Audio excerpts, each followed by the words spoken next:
কি মুরগি, এখন তুমি গাছের ডালে বসে আছো? আজান দেওয়া হয়ে গেছে, নামাজ পড়ার টাইম হয়ে গেছে। আমরা জামাতে নামাজ পড়বো, নিচে নেমে এসো। ওনাকে ডেকে আনো। ইমাম সাহেব না আসলে নামাজ হবে কিভাবে? ইমাম সাহেবকে ডেকে আনো।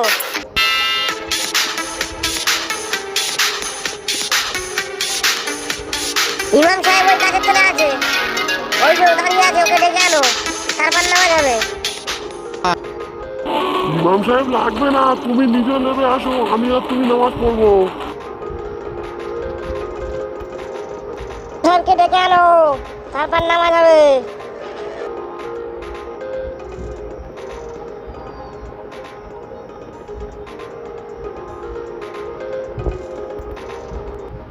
অর্থাৎ মুরগিটি কুকুরের দিকে ইঙ্গিত করলো, কুকুরকে দেখে শিয়াল সেখান থেকে পালিয়ে গেল।